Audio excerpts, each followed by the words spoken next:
Shalom, shalom, shalom. Bonjour peuple de Dieu. Bonjour mes frères et sœurs, mes bien-aimés dans les seigneurs. Na pesi biso mbote na kombo na Yesu Christ mokonzi pe mobateli na biso. Na ye vraiment na message moko lelo bandeko na ngai ya très profond et ça urgent na biso koyeba message oyo. Na pesi yango pena na mbangu na kati na ba message mosusu puisque ça makambo nzamba la kisinga pa lo beninge ezali très important na biso bana na ye koyeba makambo oyo ezo salama oyo eza liboso na biso. Donc nzambe apesinga message avec insistance ya kopesa yango mbangu. Alors bandeko na ngai na kumisi nzambe aza bolingo pona kolakisa biso makambo oyo, kolakisa biso makambo oyo ebombanaki na miso na biso, me nzambe na bolingo na ye alakisi biso makambo oyo.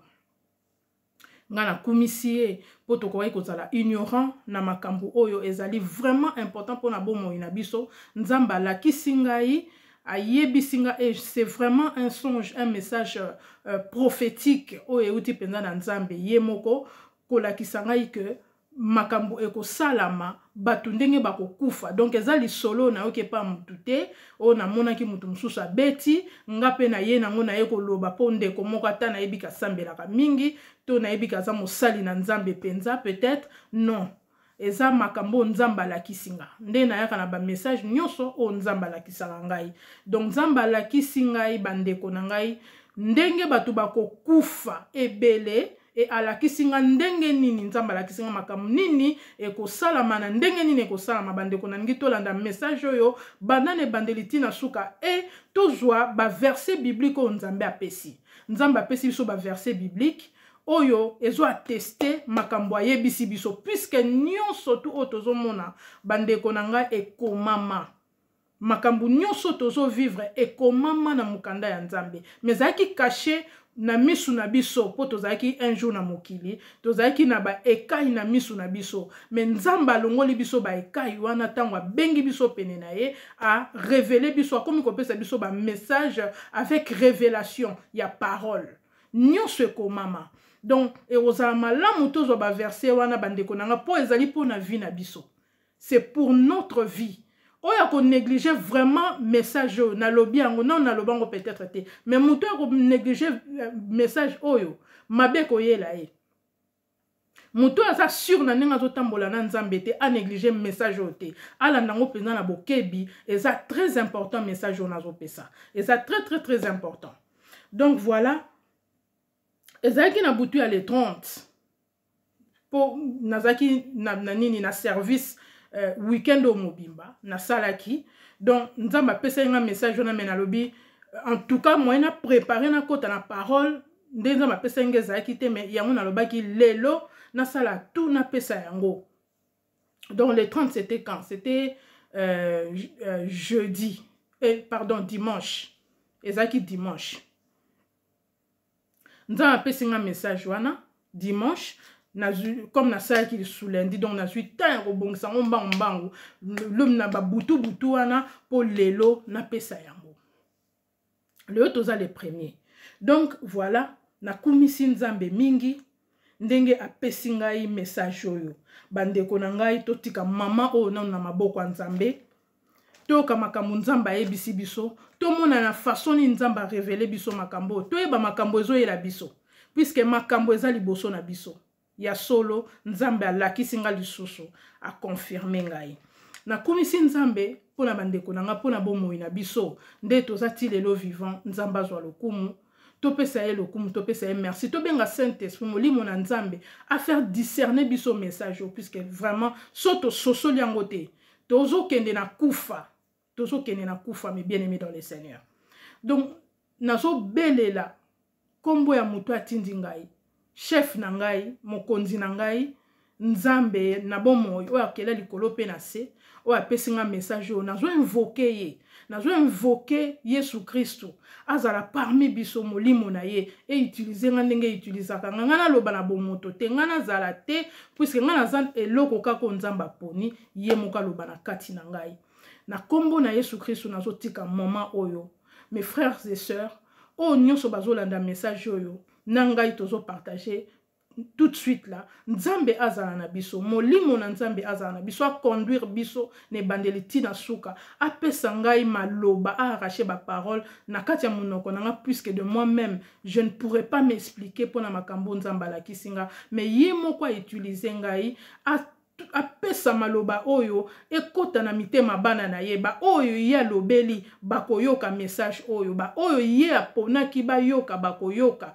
puisqu'il est souverain aza nzambe a utiliser nga lisusu makasi Saint-Esprit aloba na kati nanga message oyo ekende toucher bana na ye puisque nzambe alobi na biso na maloba na ye que ces brebis entendent sa voix ba pate na ye bakangaka motema te po alobelaka bango esika nyonso bazali na 4 coins ya monde entier a touché mitema na bango po bazala sauver na makambo oyo moyini atieli biso liboso esprit de mort oyo ezotambola oyo eza liboso nzambe akoka ko épargner ba oyo ye na kumisi nzambe pona bomo ya bandeko nyonso bana nzambe nyonso oyo nzambe abendi matoi na bango afungoli yango po bayoka azwa lokumu abanda na biso Yesu Kristo mokonzi po mobikisi na biso pe asilisa na biso amen. Donc voilà mes frères et sœurs nazo kota na message o mbala moko puisque message wana ezali eza quand même moi mulai po na kati ya message wana na pesa ba explication o nzamba la kisinga puisque eza na ba détail na kati. Mes frères et sœurs na ngi bolanda message o très bien eza vraiment blagué. Nde nazolo ba boybolo ba oui, il y a une femme que nzambe a suscité a tchaka maloba na kati na ye. Nazo pesa biso siko l'ainsi dit l'Éternel. Nazo pesa biso message prophétique. Oh to négligé te. To zwango vraiment na bokebi nyonso message oyo. Pe to tia en pratique makambo nzamba sengi biso pona bomo ina biso. Ko banana ngai moko. Ko banana ngai muto nzamba poni. Donc to landa message na bokebi bandeko nanga pe to partager na bandeko. To bomba yango te za mbongo te. Eza mbongo te ya bomba na banque. Ezali lisungi, ezali ko évangéliser. Yo pe o évangéliser ebisi muninga tala kufa ezali boso. Nzambe pa moni yo.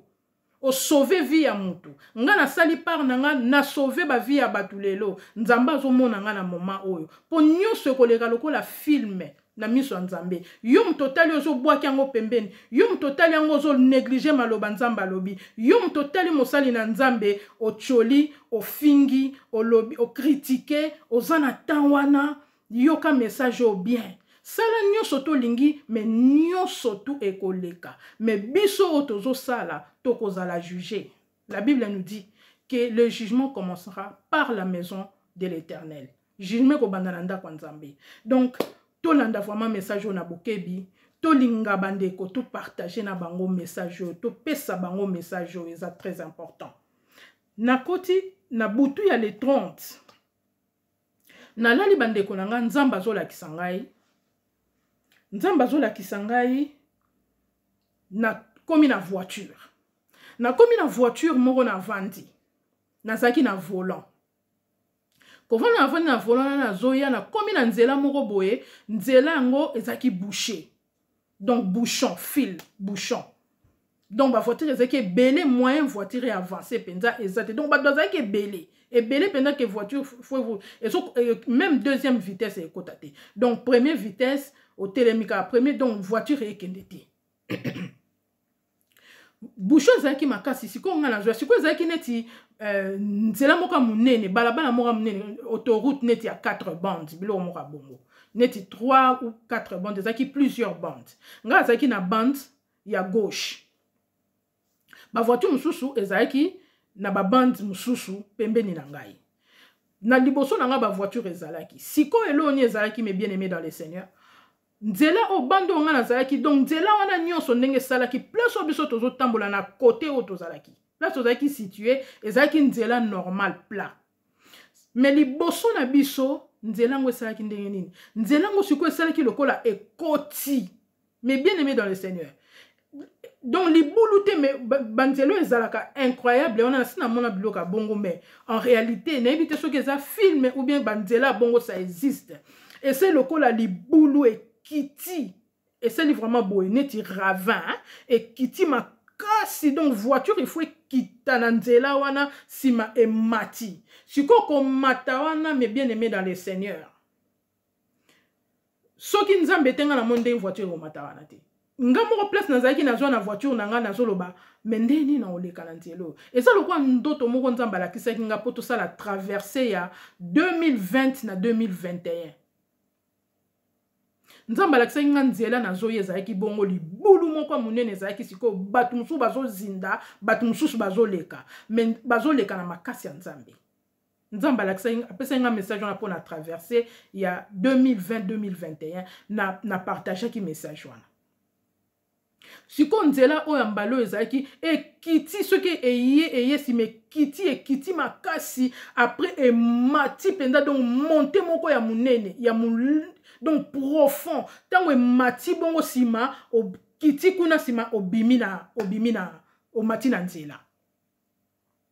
Donc font mata o kitana no bongo simo mati. Donc en fait obstacle on nzamba la kisanga obstacle ezalaki wana. En fait ndenge eloko na zolo bezali mais bien aimé dans le Seigneur, eza makambo ekoyate, eza makambo tozo vivre. Donc toza déjà na nzela wana. Nzamba zo lakisa biso mutu na mutu, ndenga zo kende, ndenge tozo kende sikoyo, makambo eko salama. O wana nzamba lakisa ngeza obstacle oyo bacheli biso o kaka nzambe mutu akolekisa biso, ndenge nini nzamba akolekisa biso, eza na biloko eko senga, oyo nzamba sengi biso po alekisa biso, bacheli biso obstacle makasi. Alors nga l'air na zona moni nzela wana na kamu na bime oyo nzele kita makasi ko kita voiture po kita na ravin za rapide olongola no liko na accélérateur et kenango olongola na liko ba place monsieur za rozo conduire olongola na liko voiture ekende yango mo netik descente wana kita mbango sore kiti mbango kiti pe na ndenga mabe o s'écraser yango nazo beza obstacle siko po matape po matango likolo voiture e mata ndenge nini non na mona voiture ezo mata na nini te na likolo a part so ba obenda ngona singa voiture e mata te donc voiture po mata na ngo eza lokwa ngomba moko e mati ya makasi sima e ko bima comme sous na nzela normal. Donc il faut kaka lisungi ya kolo Yesu po emata likolo elo nzamba ngala kisanga yango wala obstacle eza wana. Mais bien aimé dans le Seigneur eloko oyo ndoto ekamusinga makasi vraiment eza message moko clair et profond. Siko lenga na sotala nzela wana à ma plus grande surprise na bin nzamba za na bomo pona moni batu mususu basi balekaki baleki libulu wana ravin wana ba mati pe likolo montagne wana ti ba mati likolo. Na moni ba voiture mususu e mati likolo. Donc c'est leki et c'est commune c'est leki obstacle wana. Donc ngola kisake batu ba vie ya batu mususu c'est leki obstacle wana. Mais bien aimé dans le Seigneur bo kanga malamu. Ba voiture wana koleke leki na moni etelemi na zo mona ba voiture mususu ezana nu ya ko telema toujours. Eza toujours ya telema. Et que ite donc ezo lakisa biso batu toza na sima kuna ke nzele za boucher pe likolo kuna donc ba voiture eze belé so ba voiture eze belé donc bon mon population mobimba de la terre ndenge tozo tambola tozali ebele nzamba azo lobela mutu nyonso ya mokili o yakela abandi na église na ye na bana na ye. Donc ezo lakisanga ke kuna pe liboso bouchon za makasi donc bat bazé belé. Batu basu musu basi ba mataki mais ba telemi na so mona ba voiture telemi. Mais bien aimé dans le Seigneur mbala moko loni na mona mbala moko na moni ba voiture telema na ngomba wana ba voiture telema na ngomba wana e bandi ko sala marche arrière mbala moko ba voiture temaki na ngomba wana e bandi ko sala marche arrière bandi ko kita ezo zonga e bandi ko kita ezo zonga sima. Oh là na mundu bona bi o ezo zonga sima po telema o ezo zonga sima na ndenge nini susu donc kuna nzele kangami ou bien nini na moni ba voiture bandi ko kite ezo zonga sima ezo zonga mais ko zonga ezo zonga sima boyebi comme wuti na ngomba siko ezo zonga sima o ezaki likolo ezo zonga sima tango ezo zonga siko sima ezo ekiti siko na ngomba wana ekiti siko avec une grande vitesse. Soki voiture wuti likolo ko kitambala moko na grande vitesse. Tango zo ya bongo mbala moko voiture wana eloko nzambe alinga alakisanga ezozonga sikoyo nsima mpo ezonga place biso tozalaki na banzela oyo bato batelemaki na bouchon. Donc totelemi stationné pour moyen voiture ekelezaki bavoiture eleki ebele nga na voiture nange ezalaki na nsima bavoiture nyonso oyo ezalaki na bande na nga ezalaki na nsima na bango. Mbala moko voiture wana ebandi kozonga ezozonga tellement na vitesse siko nga na moni yango drôle molimo na nzambe elobi na nga longwa wana longwa na bande ozali changer bande. Mbala moko lere na yoki molimo nzambe eyebisi nga bongo na longwe esika nazalaki. Molimo totambola yango ya nzambe oyo epesa biso conviction. Oyo yebisaka biso tika mabe, c'est l'esprit de Dieu. Molimo nzambe mutebisaka biso tika eloko oyo, sala eloko boye, kosala boye te, foto zaka attentive na molimo nzambe. Yango na nzambe alobi, bato mosusu bana matoi me bayokaka te. Soki oza na oreille spirituelle oyoka. Na longwe wana mbala moko na tosi makambo molimo nzambe yebisinga. Na longwe na siko na ke na bando ya pembeni, siko bando yango pembeni ezalaki lokola place moko tomo lokola ba bande ya secours ndenge ezalaka na ba autoroute et tout. Nde ba bande ya secours ezalaka ko telema wana mwa muke ou bien oza na crevaison ou bien ba bande ya secours ezalaka. Donc voiture eleka wana te mais za na nzela. Na longwe sikoyo na bando nazaki na ke ko telema net na bande moko ya secours.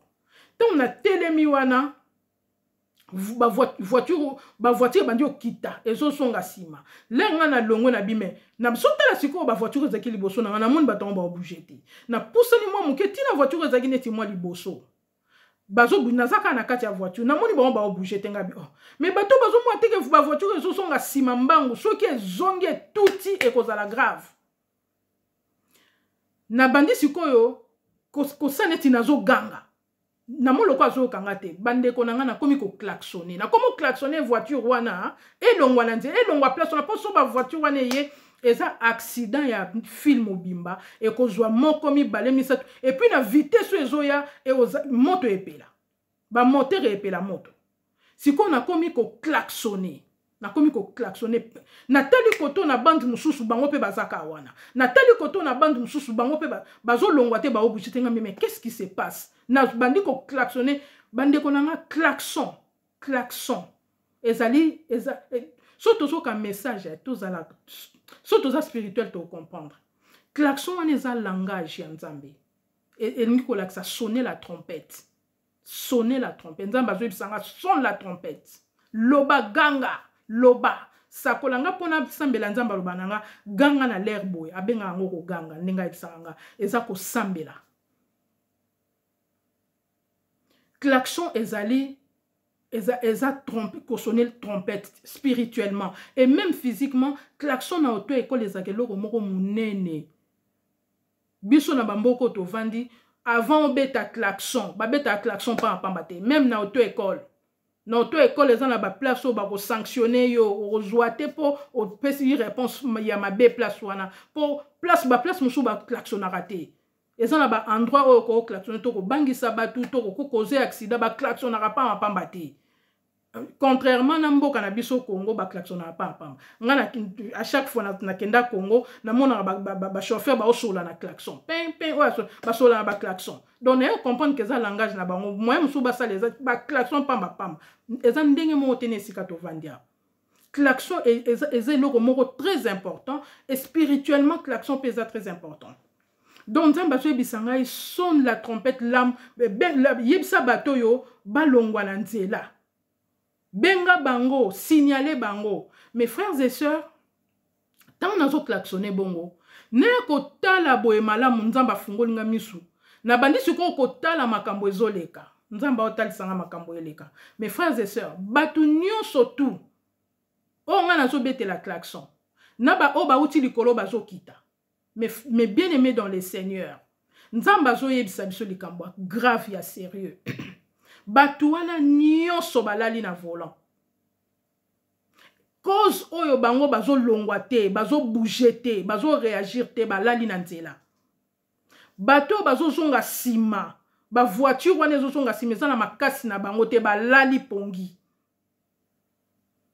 balali na volant voiture ezali vie ya mutu volant ezali conduite na yo ndenge ozo tambola siko soki o perdre contrôle ya voiture na yo voiture est comme kozonga basima, voiture est comme stationnée zo mona danger te, ça veut dire que spirituellement batuana nyonso tout baza ya kolala, baza endormi na molimo oyo elalisi bango eza ya nzambe te, oyo eza na plusieurs raisons oyo ekoki kolalisa molimo ya moto. Donc bato wana nyonso baza égaré mosika na nzambe, balali pongi na volant. Donc ba vie na bango eza ya kolala. Nzambe yo kolakisa nga lobi bato nyonso to omoni na oyo bazozonga nsima, na ba oyo baza stationné te, en fait balali na volant, bango nyonso balalisi bango bapongi. Conduite na bango elalisi bango bapongi, bazali musika na nzambe. Alors nzambe azwebisanga adasa omoni makambo ezo salama, c'est la même façon ba vie ya batu bakokufa ebele na yoki pena nzambe ye moko alobi nanga bandeko le nzambe azoloba batu bakokufa ebele, nzambe azoloba na yebite na yoki yango pe na basali mususu mbula oyo batu bakokufa ebele, oui, puisque eza biblique. Nzambe alobi na biso totalaka ba signe de temps, et puis na bandeko mususu apesi bango ba révélation.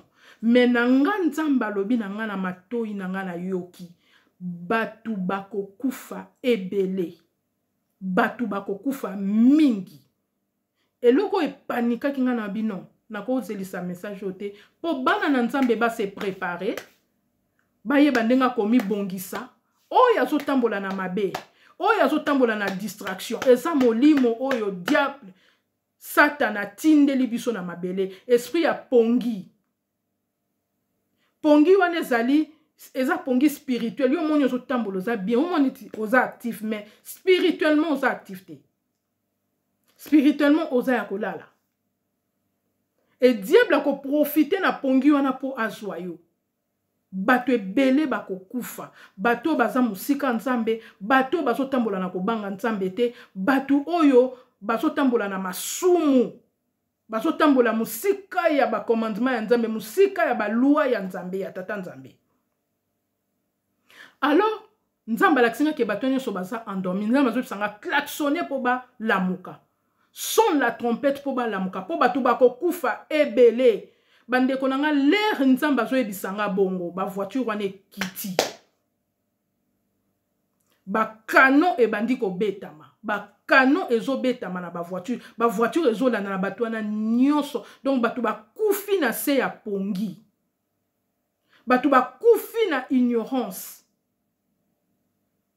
Nde nzamba lobi mon peuple est détruit parce qu'il lui manque la connaissance. Destruction wana. Destruction eza spirituelle et comme physique. Donc toza déjà na nzela wana tozo tambola. Et nzamba yeko la kisanga boy, mais bien aimé dans le Seigneur. Nzamba yeko la kisanga yi tant ba voiture ezo tout ana nzamba yeko la kisanga voiture moko eza ki wana juste place na côté ma pona s'avancer ki pona signaler ligne wana mobimba balongwa. Nzamba zo la kisanga voiture wana eza na sima ya voiture wana. Et loko moko nzambe a confirmé ngai na yoka kango na ndenge nzambe apesaka basine tozo meka kotala soko oza mwana nzambe oza spirituel okoyeba ko détecter basine mususu juste pour na oyeba na lingi to se comprendre bien eloko na koloba po et tout ça baninga libakute po ezate ke nzambe ayisinga loba makambo a marque moko boye po batu ba salela marque te nzambe soka lobi nanga loba marque yana po batu ba salela ngo te na koloba. Mais nzambe bisinga bongote, mais à la kisinga pour faire comprendre à quelque chose, à faire comprendre biso quelque chose. Donc nzambe zo la kisanga boy. Na voiture ezaki liboso wana nzambe zo la kisanga yi voiture moko ezaki ya marque, une marque que toyebi ezaki marque Audi. Mutu alalaki na vola o voiture ali bosso et tout qui pona poussant qui ti liboso. Marque voiture on ezali marque Audi. La voiture marque Audi to ebi Audi. Ezana bandeko bazana ba marque Audi. Nzamba lobite ke marque yana bosale la ngotete. Nzamba ngaka la kisanga puisque oui effectivement marque wane bomba makambo. O biso bana nzambe to ebi na biso te. Neti biloko nyonso to sale laka. Mutu nyonso to asale loko na ye atia elembo na ye. Biloko na lati pe eza marque ele msu boye biango te me nga na yebi marque na lati. Mais avant tout ça, les loko nyonso biso bana nzambe to sanctifiaka yango. To sambelaka po nango po to yebite molimo nini oyo mutu na se to yebite to na connaissance ya nyonso te. Alors nzamba la kisinga marque o de loko ni nzamba ninga ebisanga place wana. Nzamba zo ebisanga boye. Omoni voiture o mutu ala liboso na yo. T'as la marque oyaza nango. Mais bien aimé dans le c'est quand je parle de marque, tant nzamba bandi ko ba ma marque a koti na kati ya parole na ye. Azo la tsanga ke mutu wana za déjà na marque de la bête. Nzamba zo ningo la tsanga ke batu mususu bako kufa kaka pona masumu te.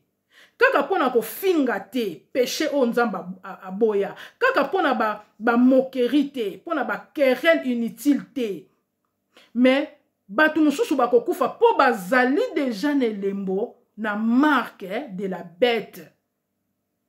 Yango nzamba so laksanga marque ya voiture, donc voiture eza vie ya mutu. Nzamba so laksanga siko eloko nini ezo accompagner mutu wana na vie na ya za na nini, na vie na ya za déjà na marque de la bête. Bande ko so nazo ba marque de la bête. To soso la marque de la bête ko ya après enlèvement te. Marque de la bête est déjà sur la terre, mes frères et sœurs. To soso la yango to ko kufa pamba na likolo ignorance. Bible so ebisa biso boy. Na livre Apocalypse 17. Na livre Apocalypse 13 na verset 17. Bible so ebisa biso boy. Marque de la bête eza 4. O biso to bengaka marque de la bête 666. Marque de la bête eza 4. Ezali na image de la bête. To tanga Bible bien. Faut tanga Bible bien. Puis Saint-Esprit dit asunga biso to soso la. Bible so ebisa biso il y a l'image de la bête. Il y a la marque de la bête, il y a le nom de la bête et le nombre de la bête. Oh, bisoto yebi mingi tolobara, c'est un nombre. 666, c'est le nombre. La Bible nous dit même, il faut calculer, que celui qui est intelligent calcule. Donc, nous avons besoin de calcul. Il y a un petit nombre, mais en ça, na combo, la Bible dit bien, il y a le nom, le nom, le nombre, l'image et la marque. Marque, il y a un zambala qui singa marque, ne tu es à la voiture, on est à marque, dit. Odi linko laksani, nzambala qui singa voiture, on est à l'élément mabe. Basale la quand on pena na bitu wana.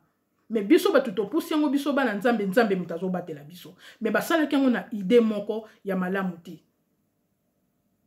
Marque eza lokola biloko nyonso to lataka mutu nyonso tu ba couturier et tout. Ndena lobi ate loko na lati ateza 5 €. Ateza 1 €. Mais mukolo na ngoto ebi molimo nete to ebi pacte ya salakite po atonga eloko ne wana. Po ateke eloko ne tambola. Biso eloko ebikisaka biso eza prière, sanctification. Donc il y a des gens oyo baza déjà na marque na bomoi na bango.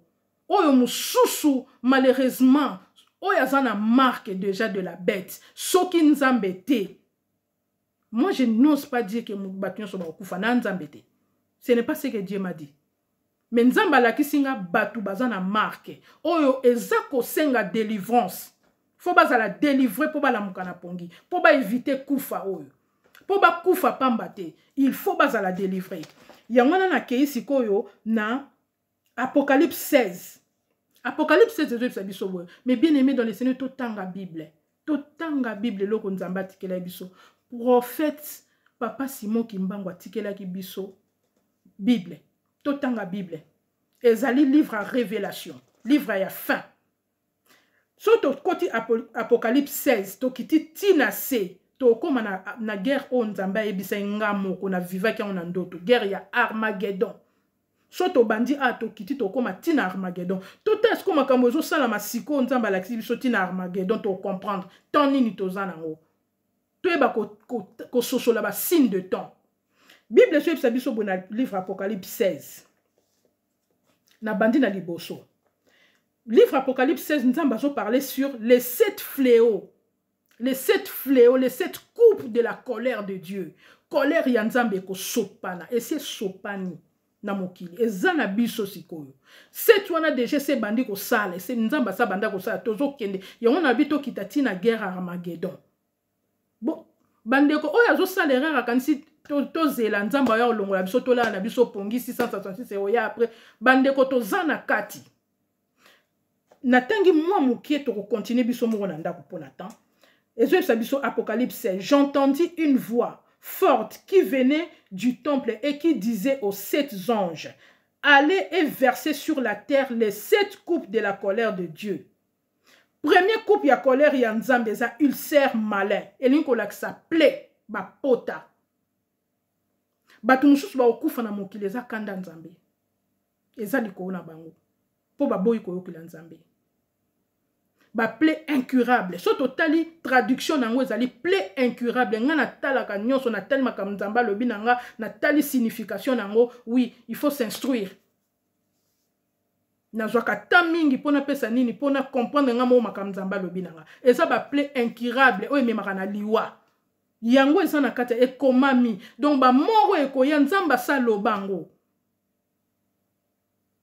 soto kititi na seto komona tous les 7 coupes de la colère de Dieu 4 fléaux pesali ezali kanda ya nzambe diable pas tout ça la musala na epona ko récupérer ya sepelit diable a sepela la place des ordres ça so des ordres ezali batu ba oyo ke la nzambe te tout diable azara bongo diable ayo ke la nzamba tala pas profiter yo zo ke la nzambe ta beti yo a frapper yo ayibi bo moina yo esprit de mort ezana se esprit de mort ezana ndeto tambola boye nzamba la kisinga ngo clairement yango bandeko nanga nazo senga biso tokota na parole de Dieu tokota na Apocalypse totala basimbe to sosola nombre wana bako tia yango na batu ye moko lera ko yanda ko tia nombre mais marque na eza déjà ezana batonga ezana ba caractère ezana ba péché to kangami nango ezana biloko to boy ko tika o eza nzambe te banzela mabeto zo tambola o ezo kumisa nzambe te eza pe na kindoki pe eza marque munene ya bête ba marque eze belé ba marque de la bête zo tambola onto boy ko kabona nango yango ko mema biso na kufa marque eza ebelé marque to zwango biloko mokilité nzamba pesinga signe ezaka biloko moki marque mutu nyonso atanga na kosa eloko nanga na tie marque nanga na komi kombo na ngai mais na molimo nini on a komeli nango mais marque eza biloko bilembo ya mabe ba caractère mabe masumu oto boy kotika o ezo mema biso na kufa nzamba yebisinga batu bako kufa ebele bandeko nanga oya boy koyoka makambo nzamba lobi ezali vina ye nga na commission enaza sur na makambo nzamba lobi batu bako kufa ebele en fait nzamba confirmer nga ikaka il faut na même message yo po bandeko bomona yango bo sosola to tika mabe bandeko nanga vie za précieux so nzamba lobi likambo to saka to lukande nzambe ayebisa biso ndeko longwa na mabe longwa sika otelemi ravin za liboso na yo bo se souvenir na likambo na lobi po utie pa nzambe to pesa ka lokumu na nzambe na komisi nzambe mingi na pesi biso ba verset o to kotango penza to sosola ngo po to comprendre tant ozali place to zo kende to kende ko bima ti place to kuta na guerre eza liboso na biso to fungola misu bandeko nanga mais bien aimé dans les saints to salo nzamba lobi to se repentir repentons-nous